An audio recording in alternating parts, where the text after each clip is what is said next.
Opa, tudo bem? Como você está? Estamos aqui para poder ler a palavra do Senhor no dia de hoje. Hoje vamos continuar no Evangelho segundo Lucas. Vamos ler dos capítulos 5 até o 7, beleza? Pega aí a sua Bíblia para a gente poder iniciar aqui em 5 do livro de Lucas. Certo dia, Jesus estava na margem do lago de Genezaré. A multidão se apertava ao seu redor para ouvir a palavra de Deus. Jesus viu 2 barcas paradas na margem do lago. Os pescadores haviam desembarcado e lavavam as redes. Subindo numa das barcas, que era de Simão, pediu que se afastasse um pouco da margem. Depois sentou-se e da barca ensinava as multidões.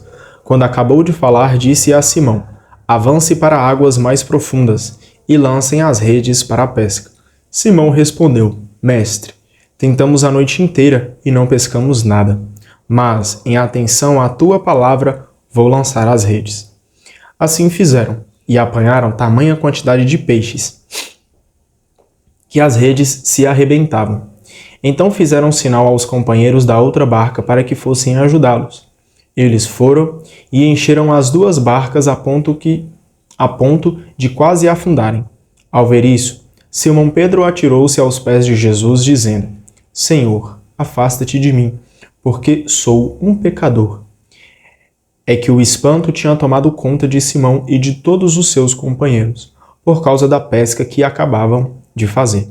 Tiago e João, filhos de Zebedeu, que eram sócios de Simão, também ficaram espantados.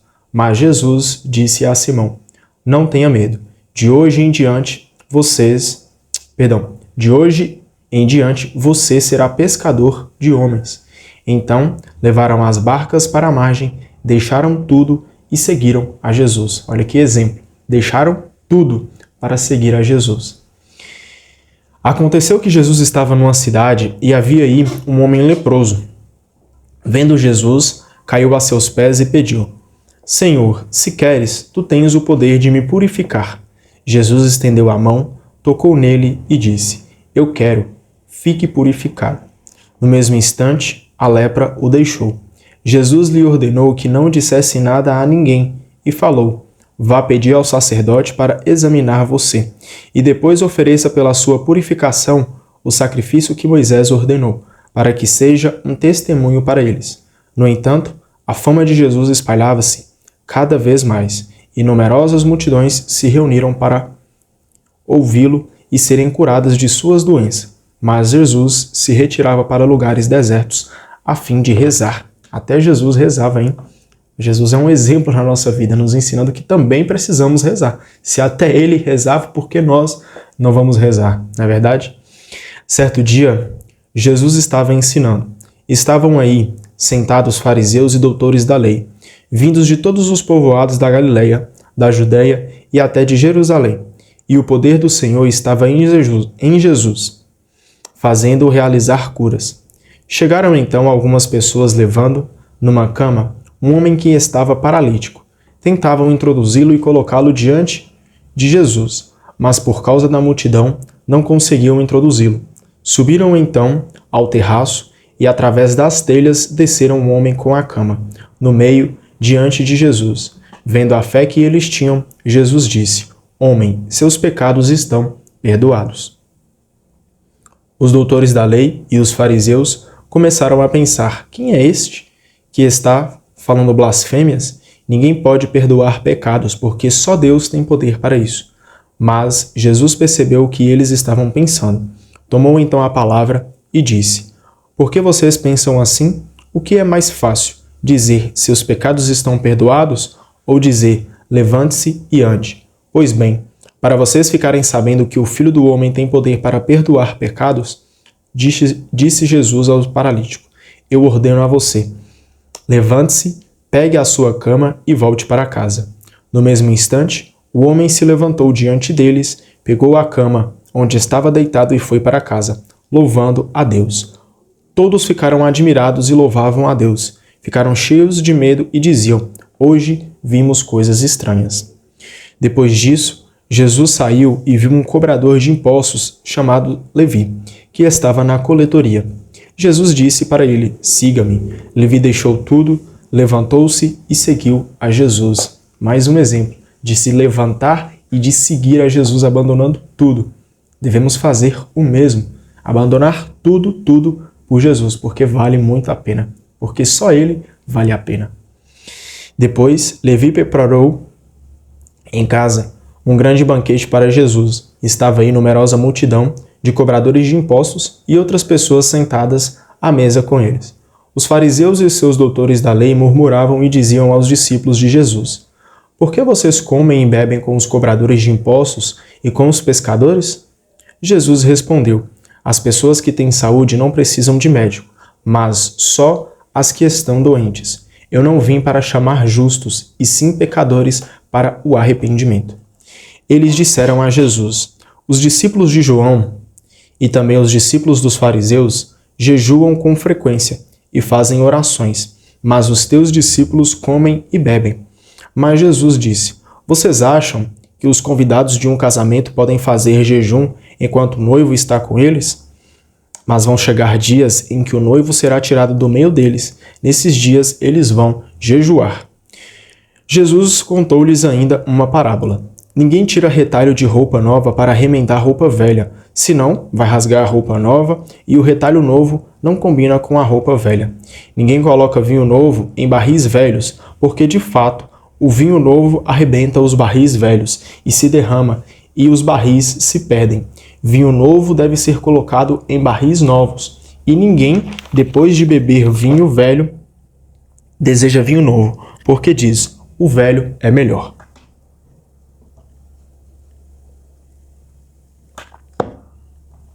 Vamos agora para o capítulo 6 do livro de Lucas. Num dia de sábado, Jesus estava passando por uns campos de trigo. Os discípulos arrancavam e comiam as espigas, debulhando-as com as mãos. Então alguns fariseus disseram: por que vocês estão fazendo o que não é permitido em dia de sábado? Jesus respondeu: então vocês não leram o que Davi e os seus companheiros fizeram quando estavam sentindo fome? Davi entrou na casa de Deus, pegou e comeu dos pães oferecidos a Deus e ainda os deu a seus companheiros. No entanto, só os sacerdotes podem comer desses pães. E Jesus acrescentou: o Filho do Homem é Senhor do sábado. Em outro sábado, Jesus entrou na sinagoga e começou a ensinar.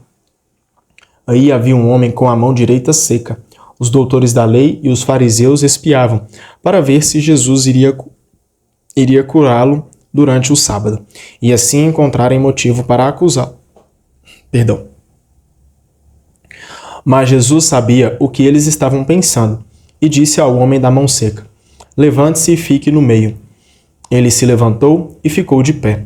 Jesus disse aos outros: eu pergunto a vocês, a lei permite no sábado fazer o bem ou fazer o mal, salvar uma vida ou deixar que se perca? Então Jesus olhou para todos os que estavam ao seu redor e disse ao homem: estenda a mão. O homem assim o fez, e sua mão ficou boa. Eles ficaram com muita raiva e começaram a conversar sobre o que poderiam fazer contra Jesus. Nesses dias, Jesus foi para a montanha a fim de rezar e passou toda a noite em oração a Deus. Ao amanhecer, chamou seus discípulos e escolheu 12 dentre eles, aos quais deu o nome de apóstolos: Simão, a quem também deu o nome de Pedro, e o seu irmão André, Tiago e João, Filipe e Bartolomeu, Mateus e Tomé, Tiago, filho de Alfeu, e Simão, chamado Zelote, Judas, filho de Tiago, e Judas Iscariotes, aquele que se tornou traidor. Jesus desceu da montanha com os 12 apóstolos e parou num lugar plano. Estava aí numerosa multidão de seus discípulos, com muita gente do povo de toda a Judéia, de Jerusalém e do litoral de Tiro e Sidônia. Foram para ouvir Jesus e serem curados de suas doenças, e aqueles que estavam atormentados por espíritos impuros foram curados. Toda a multidão procurava tocar em Jesus, porque uma força saía dele e curava a todos. Levantando os olhos para os discípulos, Jesus disse: felizes de vocês, os pobres, porque o reino de Deus lhes pertence. Felizes de vocês que agora têm fome, porque serão saciados. Felizes de vocês que agora choram, porque hão de rir. Felizes de vocês se os homens os odeiam, se os expulsam, os insultam e amaldiçoam o nome de vocês por causa do Filho do Homem. Alegrem-se nesse dia, pulem de alegria, pois será grande a recompensa de vocês no céu, porque era assim que os antepassados deles tratavam os profetas. Então olha para você ver, se nós somos negados, se nós somos insultados, se tudo aquilo de ruim é contra nós, porque estamos falando do nome de Jesus, do nome de Deus, cara, não vamos deixar que isso nos abale. Não vamos deixar que a tristeza tome conta do nosso coração, porque todos os profetas foram negados. Assim que aqui diz, né? Porque era assim que os antepassados deles tratavam os profetas. Então a gente vê aqui que os profetas todos, basicamente, foram maltratados por anunciar Jesus Cristo. Mas não tenha vergonha, não tenha medo. Nós só temos essa oportunidade, nós só temos essa vida e nós temos que fazer valer a pena essa vida aqui na terra. Viver segundo a palavra do Senhor e evangelizar. Por isso, faça isso com muita vontade, com muita alegria. E se falarem contra você, porque você está falando de Jesus, se alegre ainda mais, pois sabemos que estamos no caminho certo. Pois a Bíblia nos mostra que felizes de vocês se os homens os odeiam, se os expulsam, os insultam e amaldiçoam o nome de vocês por causa do Filho do Homem. Então, alegria. Se estão falando contra você por causa que você está falando de Deus, alegria. Mas ai de vocês, os ricos, porque já têm a sua consolação. Ai de vocês que agora têm fartura, porque vão passar fome. Ai de vocês que agora riem, porque vão ficar aflitos e irão chorar. Ai de vocês se todos os elogiam, porque era assim que os antepassados deles tratavam os falsos profetas. Mas eu digo a vocês, que me escutam, amem os seus inimigos e façam o bem aos que odeiam você. Desejem o bem aos que os amaldiçoam e rezem por aqueles que caluniam vocês. Se alguém lhe dá um tapa numa face, ofereça também a outra. Se alguém lhe toma o manto, deixe que leve também a túnica. Dê a quem lhe pede. E se alguém tira o que é de você, não peça que devolva. O que vocês desejam que os outros lhe façam, também vocês devem fazer a eles. Se vocês amam somente aqueles que o amam, que gratuidade é essa? Até mesmo os pecadores amam aqueles que os amam. Se vocês fazem o bem somente aos que lhe fazem bem, que gratuidade é essa? Até mesmo os pecadores fazem assim. E se vocês emprestam somente para aqueles de quem esperam receber, que gratuidade é essa? Até mesmo os pecadores emprestam aos pecadores para receber de volta a mesma quantia. Ao contrário, amem os inimigos, façam o bem e emprestem, sem esperar coisa alguma em troca. Então a recompensa de vocês será grande, e vocês serão filhos do Altíssimo, porque Deus é bondoso, também para com os ingratos e maus. Sejam misericordiosos, como também o Pai de vocês é misericordioso. Não julguem, e vocês não serão julgados. Não condenem, e não serão condenados. Perdoem, e serão perdoados. Deem, e será dado a vocês. Colocarão nos braços de vocês uma boa medida, calcada, sacudida, transbordante, porque a mesma medida que vocês usarem para os outros será usada para vocês. Jesus contou uma parábola aos discípulos. Pode um cego guiar outro cego? Não cairão os dois num buraco? Nenhum discípulo é maior do que o mestre, e todo discípulo bem formado será como o seu mestre. Por que você fica olhando o cisco no olho do seu irmão e não presta atenção na trave que há no seu próprio olho? Como é que você pode dizer ao seu irmão: irmão, deixe-me tirar o cisco do seu olho, quando você não vê a trave do seu próprio olho? Hipócrita, tire primeiro a trave do seu próprio olho e então você enxergará bem, para tirar o cisco do olho do seu irmão. Não existe árvore boa que dê frutos ruins, nem árvore ruim que dê frutos bons, porque toda árvore é conhecida pelos seus frutos. Não se colhem figos de espinheiros, nem se apanham uvas de plantas espinhosas. O homem bom tira coisas boas do bom tesouro do seu coração, mas o homem mau tira do seu mal coisas más, porque a boca fala daquilo que o coração está cheio. Por que vocês me chamam Senhor, Senhor, e não fazem o que eu digo? Vou mostrar a vocês com quem se parece todo aquele que ouve as minhas palavras e as põe em prática. É semelhante a um homem que construiu uma casa, cavou fundo e colocou o alicerce sobre a rocha. Veio a enchente, a enxurrada, bateu contra a casa, mas não conseguiu derrubá-la, porque estava bem construída. Aquele que ouve e não põe em prática é semelhante a um homem que construiu uma casa sobre a terra sem alicerce. A enxurrada bateu contra a casa e ela imediatamente desabou, e foi grande a ruína dessa casa. Vamos agora para o capítulo 7. Depois que terminou de falar todas essas palavras ao povo que o escutava, Jesus entrou na cidade de Cafarnaum. Havia aí um oficial romano que tinha um empregado a quem estimava muito. O empregado estava doente, a ponto de morrer. O oficial ouviu falar de Jesus e enviou alguns anciãos dos judeus para pedir a Jesus que fosse salvar o empregado. Chegando onde Jesus estava, pediram-lhe com insistência: o oficial merece que lhes faças esse favor, porque ele estima o nosso povo e até construiu uma sinagoga para nós. Então, Jesus pôs-se a caminho com eles. Porém, quando já estava perto da casa, o oficial mandou alguns amigos dizer a Jesus: Senhor, não te incomodes, pois eu não sou digno de que entres em minha casa, nem sequer me atrevi a ir pessoalmente ao teu encontro, mas dize uma palavra e o meu empregado ficará curado. Pois eu também estou sob a autoridade de oficiais superiores e tenho soldados sobre minhas ordens. E digo a um, vá, e ele vai, e a outro, venha, e ele vem. E ao meu empregado, faça isso, e ele o faz. Ouvindo isso, Jesus ficou admirado, voltou-se para a multidão que o seguia e disse: Eu declaro a vocês que nem mesmo em Israel encontrei tamanha fé. Os mensageiros voltaram para a casa do oficial e encontraram o empregado em perfeita saúde. Em seguida, Jesus foi para uma cidade chamada Naim. Com ele iam os discípulos e uma grande multidão.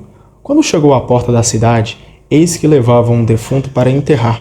Era filho único, e sua mãe era viúva. Grande multidão da cidade ia com ela. Ao vê-la, o Senhor teve compaixão dela e lhe disse: Não chore.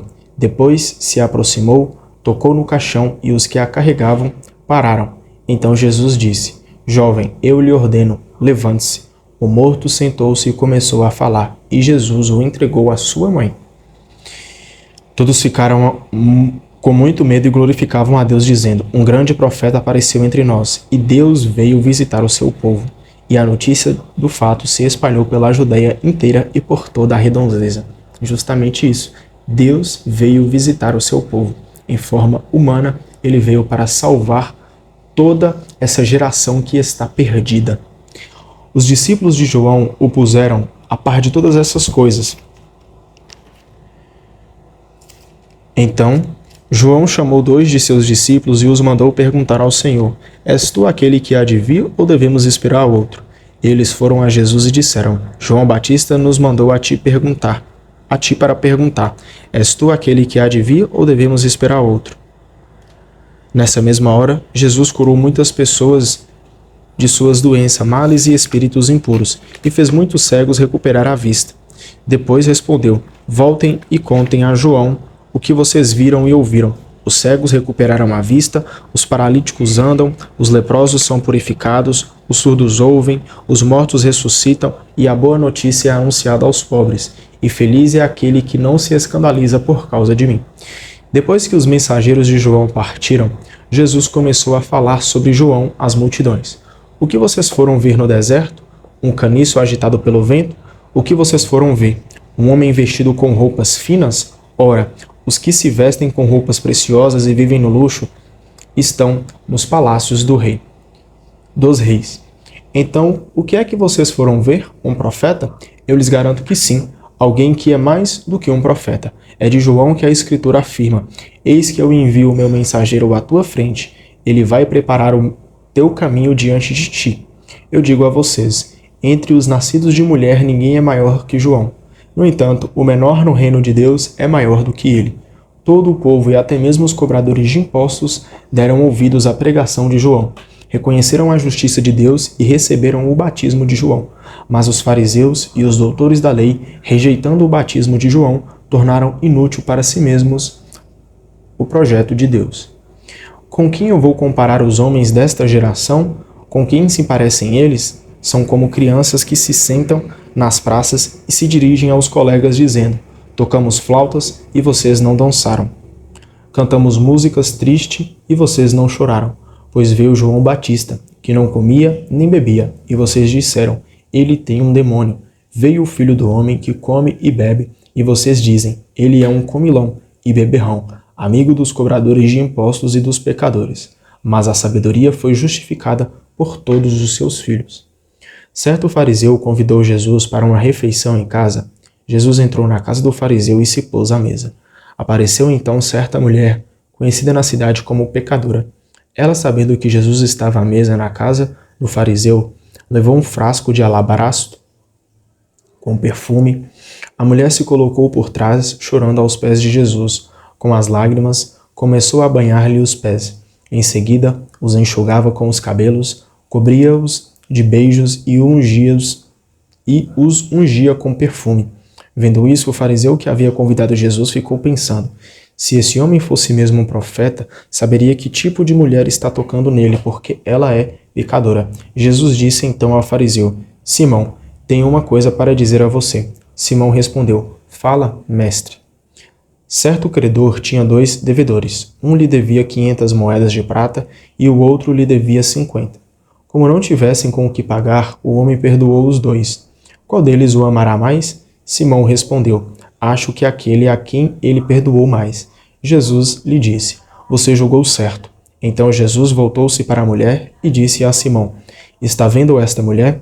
Quando entrei em sua casa, você não me ofereceu água para lavar os pés. Ela, porém, banhou meus pés com lágrimas e os enxugou com os cabelos. Você não me deu beijo de saudação. Ela, porém, desde que entrei, não parou de beijar meus pés. Você não derramou óleo na minha cabeça, ela, porém, ungiu meus pés com perfume. Por essa razão, eu declaro a você: os muitos pecadores que ela cometeu estão perdoados. Os muitos pecados que ela cometeu estão perdoados, porque ela demonstrou muito amor. Aquele a quem foi perdoado pouco, demonstra pouco amor. E Jesus disse à mulher: seus pecados estão perdoados. Então os convidados começaram a pensar: quem é esse que até perdoa pecados? Mas Jesus disse à mulher: sua fé salvou você. Vá em paz. Olha para você ver, uma mulher que era conhecida como pecadora foi e se humilhou diante dos pés de Jesus. Com muito amor veio a adorá-lo. É isso que nós precisamos, de muita fé, de humilhar-se nos pés de Jesus e pedir para ele perdão. Ele não ama o pecado, mas ele é capaz de perdoar você, que é pecador, e te levar à salvação. Por isso, se humilhe-se, coloque-se aos pés de Jesus e peça verdadeiramente o perdão, tá bom? Muito obrigado pela sua companhia no dia de hoje. Deus abençoe muito você. Até mais. Tchau, tchau.